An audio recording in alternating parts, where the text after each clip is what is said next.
और आइए आगे बढ़ते आपको बताते हैं, यूपी में 10 सीटों पर विधानसभा उपचुनाव होने वाले हैं। लोकसभा में जीत से उत्साहित समाजवादी पार्टी विधानसभा उपचुनाव को लेकर तैयारियों में जुट चुकी है। अखिलेश यादव एक बार फिर से पीडीए के फॉर्मूले पर दांव लगाने वाले हैं। पार्टी अवधेश प्रसाद के बेटे को मिल्कीपुर से टिकट दे सकती है, वहीं लालजी वर्मा की बेटी को भी टिकट देने की तैयारी है। मैनपुरी की करहल सीट से तेज प्रताप को टिकट मिल सकता है। संपूर्ण जानकारी देते हैं आपको इस रिपोर्ट में।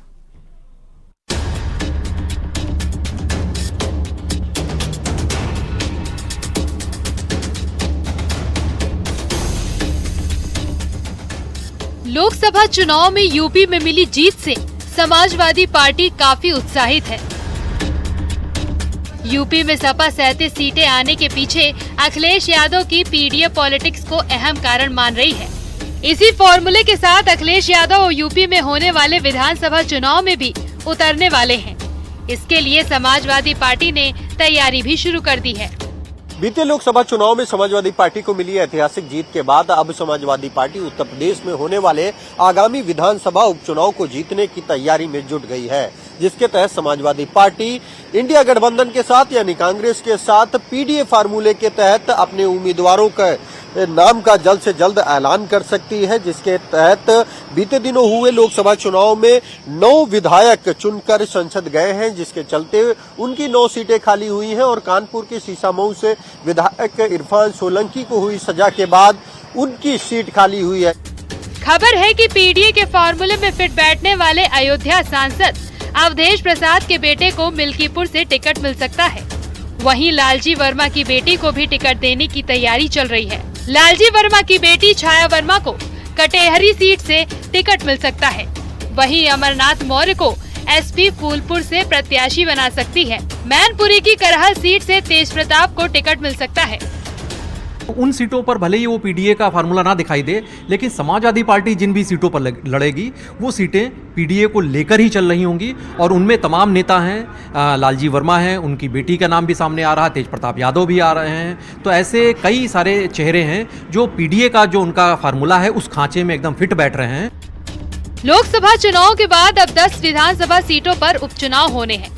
ये विधानसभा सीटें हैं करहल, कटेहरी, मिल्कीपुर, कुंद्रकी, सीसामऊ, मीरापुर, गाजियाबाद, खैर, फूलपुर, मझवा। इन सीटों पर समाजवादी पार्टी और कांग्रेस दोनों एक साथ एक सुर में जीत का दावा कर रहे हैं। देखिए, समाजवादी पार्टी और इंडिया गठबंधन 9 की 9 सीटें जीतने जा रहा है, क्योंकि भारतीय जनता पार्टी के कुशासन से उत्तर प्रदेश की देवतुल्य महान जनता पूरी तरीके से हैरान परेशान, और क्योंकि उनका कोई काम तो हुआ नहीं। आज की तारीख में पूरी उत्तर प्रदेश की जनता जो है भारतीय जनता पार्टी के खिलाफ है, उनके खिलाफ वोट डालने जा रही है। उत्तर प्रदेश में उपचुनाव होने वाले हैं और इस उपचुनाव में कांग्रेस पार्टी, समाजवादी पार्टी मजबूती के साथ जो है भारतीय जनता पार्टी के खिलाफ चुनाव लड़ेगी। और न सिर्फ हम चुनाव लड़ेंगे, बल्कि जिस तरीके से लोकसभा में हमने भारतीय जनता पार्टी के अहंकार को पराजित किया, वैसे ही उपचुनाव में 10 की 10 सीटों पर भारतीय जनता पार्टी हारेगी। फिलहाल उपचुनाव में भी सपा कांग्रेस गठबंधन की गांठ बंधी रहेगी या खुल जाएगी, अभी इस पर पत्ते नहीं खुले हैं। लेकिन एक बात तो तय है कि ये उपचुनाव यूपी में सरकार चला रहे एनडीए और विपक्षी इंडिया गठबंधन दोनों के लिए अहम है। 10 जो सीटें थी उनमें से 5 पर समाजवादी पार्टी का कब्जा था, 4 पर बीजेपी की जीत हुई थी और 1 आरएलडी के पास थी।